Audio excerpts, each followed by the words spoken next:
আমি এই মুহূর্তে আছি আশুলিয়ার শিমুলিয়া ইউনিয়নের রাঙামাটি এলাকায়। আপনাদের জানিয়ে রাখি যে এই এলাকাটি সহ কিন্তু আশপাশে প্রায় দুটি এলাকায় কিন্তু ইতিমধ্যেই মাটি কাটার যে একটা মহোৎসব সেটা কিন্তু শুরু হয়েছে। এখানে কৃষকদের তিন ফসলি এবং দুই ফসলি যেই জমিগুলো রয়েছে সেই জমিগুলোর কিন্তু টপ সয়েল এখানকার যারা অসাধু ব্যবসায়ীরা আছেন তারা কিন্তু মাটি কেটে দিনের বেলায় নিয়ে যাচ্ছেন। আগে আমরা যেটা দেখেছিলাম যে তারা রাতে কাটতো, সেটা কিন্তু এখন আমরা দেখছি যে তারা দিনেই কাটছে। এখানে ভেকু দেখতে পাচ্ছেন, সেই ভেকুর মাধ্যমে কিন্তু দেখছেন যে এখানে প্রায় 10 থেকে 15 ফিটের মতো কিন্তু গভীর করে ফেলেছে মাটিগুলো কেটে।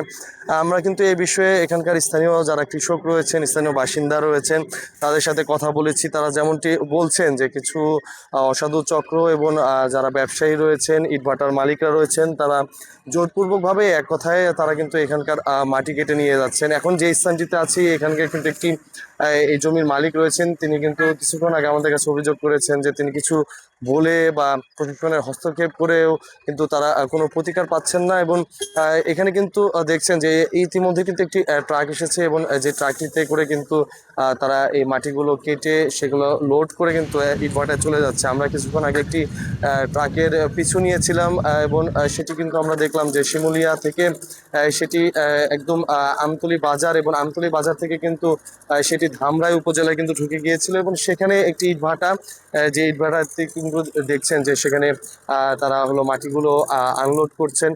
মূলত এই যে কৃষকের যেই ক্ষতি, এবং এই এলাকাটি কিন্তু একটি কৃষি এলাকা, এবং আমরা কৃষি অফিসারদের সাথে কথা বলেছি। কর্মকর্তা তিনি যেমনটি জানিয়েছেন যে এই এলাকায় একসময় প্রচুর ফলন হতো সবজির, এবং সেই সবজিগুলো এখন আর তেমন ফলন হয় না। এবং যেগুলো ধান, বোরো এবং আমন আউশ, এই ধানগুলো কিন্তু এখন এই এলাকায় আর করা সম্ভব হচ্ছে না বলেও কিন্তু জানিয়েছেন কৃষি অফিস থেকে। কারণ যেহেতু এই মাটির যে টপ সয়েল, যেটি গুণগত মান ধরে রাখে, ফসলের বৃদ্ধি বাড়ায়, সেগুলো কিন্তু কেটে নিয়ে কিন্তু একদম উজাড় করে দিচ্ছে। যার ফলে কিন্তু এখন এই এলাকাটিতে একদমই মানে সব জায়গায় কিন্তু আমরা দেখছি যে খাল এবং ডোবা, কিছু পুকুরে কিন্তু পরিণত হয়েছে। যাচ্ছে বড়টে খোলায়। ইট খোলায়। ইট খোলায় যায়, বড়ট যায়। আচ্ছা, এর কত করে নেন এক এক গাড়িতে, বা কত করে পান? এটা আমরা বলতে পারব না। আমাদের ভাড়া হইলো গিয়ে 600, 700, 300। এই যে ইট খোলায় যে নিয়ে যান, এখান থেকে কতগুলো গাড়ি যায় আনুমানিক? এখান থেকে হ্যাঁ, এই 3টে 4টে। প্রতি 5 মিনিট অন্তর অন্তর, 1 ঘন্টা অন্তর অন্তর, এরকম? 1 ঘন্টা 1.5 ঘন্টা পর পর এক গাড়ি। তা এই যে নিচ্ছেন, রাস্তায় সমস্যা হয় না? পুলিশ সমস্যা করে না? পুলিশ সমস্যা করে মাঝে মধ্যে। টাকা পয়সা দিয়ে কিছু আবার ই করে?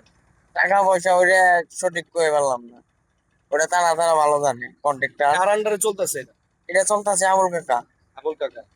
সব মিলিয়ে আমরা কিন্তু দেখছি যে দিনের বেলায় এই যে মহোৎসব, এখানে কিন্তু প্রশাসন একদমই নির্বিকার এবং নিশ্চুপ। তারা কিন্তু এখানে আমরা কিন্তু এই গত 3 দিন ধরে এলাকাটিতে অবস্থান করছি, এবং বারবার এসে পর্যালোচনা, এবং আমরা কিন্তু দেখছি যে তারা কিন্তু এখানে কোনো পদক্ষেপে এরকম কোনো ভূমিকা কিন্তু আমরা দেখতে পাইনি। কৃষকদের এখন একটাই দাবি যে খুব দ্রুত সময়ে যেন প্রশাসন এই যারা এই অসাধু ব্যবসায়ীরা রয়েছেন তাদের যেন এই মাটি কাটার উৎসবটি যেন বন্ধ করা হয়। তাদের যে আগে যে কৃষকদের যে জমিটি সেটি যেন ফিরিয়ে রাখা হয়, এবং এখানকার যে শ্রমিক শ্রেণীবিন্যাস করা হচ্ছে সেটি যেন না করা হয়, এমনটি কিন্তু দাবি এখানকার যারা কৃষক আছেন, স্থানীয় আছেন তারা। তা সব মিলিয়ে আমরা কিন্তু দিনের চিত্রটি আপনাদের দেখালাম। আমরা কিন্তু আপনাদের রাতের চিত্র আর কিছুক্ষণের মধ্যে দেখাবো। আপনারা সে সময় দেখতে থাকুন এবং চোখ রাখুন।